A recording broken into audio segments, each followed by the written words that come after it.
Hello there, I'm Madonna, as you may see. My life has been more than just a great deal of fame.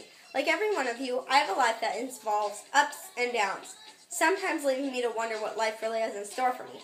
My journey started August 1958 when my mother actually gave birth to me. My parents named me after my mother herself, and to distinguish me from her, they called me Little Nani. There was something in my life that I will always remember. My mother had developed breast cancer. I was 4 years old. Since I was so young, I didn't quite understand it. This is why I always say that period when I knew my mother wasn't fulfilling her role and realizing that I was losing her had a lot to do with my fuel, so to speak, my fuel for life. It left me with an instance longing to fill a sort of emptiness. My mother's death left me with a certain kind of loneliness and an intense longing for something. If I didn't have that emptiness, I wouldn't have been so driven. 6 months after my mother's death, my dad married another man. This was a transition I definitely did not find easy. During this time, I felt upset. I already lost my mother, now I'm my own mother, and now I want my father, but he's with someone else. But enough with all that sad soppiness. I'm sure you'd like to know some of the funner stuff. Well, I was 10 years old in a talent show. There was a time that I really wanted to do some enduring stuff.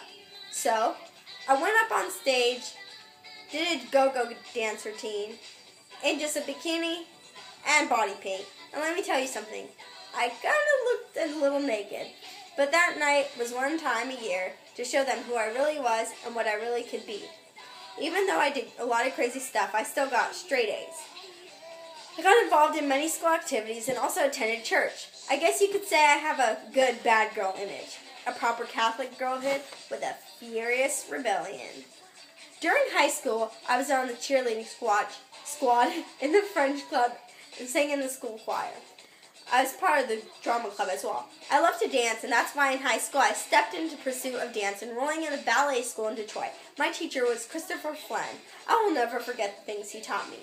It was the day I graduated high school, and I was thrilled because graduation meant time to actually turn my dreams into a further reality. In the fall of 1976, I remember packing bags and saying goodbye to my family. That's where I started to study dance some more.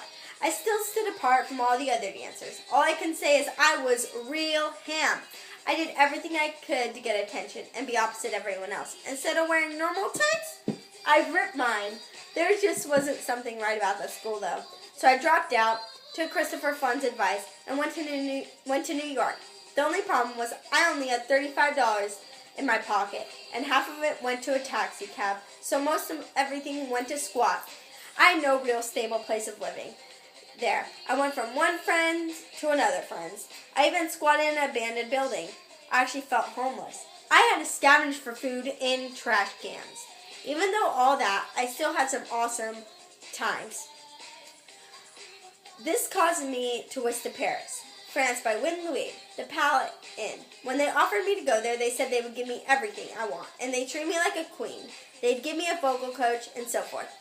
And they did do all that, but to me, I still felt like just another audition. So I asked for more money to buy better clothes. The surprising thing was they actually gave in, but I actually ended up catching pneumonia, and I just wanted to go back to New York and get better, so I got to return to New York. In 1980, I was in a film, and I played a raped victim seeking revenge. I had played a girl named Bruna in love with a man named Jeremy. A year later, I formed a band with Steve Bray. We called it Ammonia, stood for No Name. We made a demo tape together. This was a big deal to me. It had a song, Burning Up. It hit a mine. Something about me, though, was I've always been a flirt. I remember hanging with my friend Keith Haring. We went to New York's danceteria. We both would pick out cute boys, go up to them, and kiss them on their lips, and then ask for their numbers. And while we walk away, they'd still be watching. We'd crumple them up and throw them away. Stories like that helped me to look past all those bad times and look forward to the future. But even though the times of hell, I still had as hell of a good time as anyone else.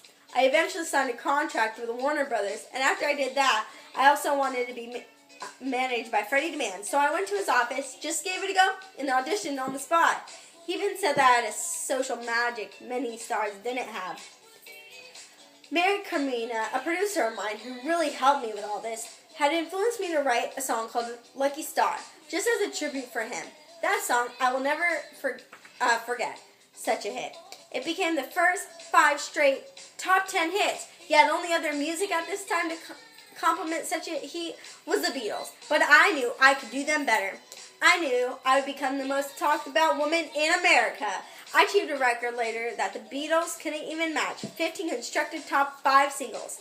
My second album came out in 1984. This was my life, like a virgin. This was such a great success for me. Teenage girls started talking like me and dressing like me.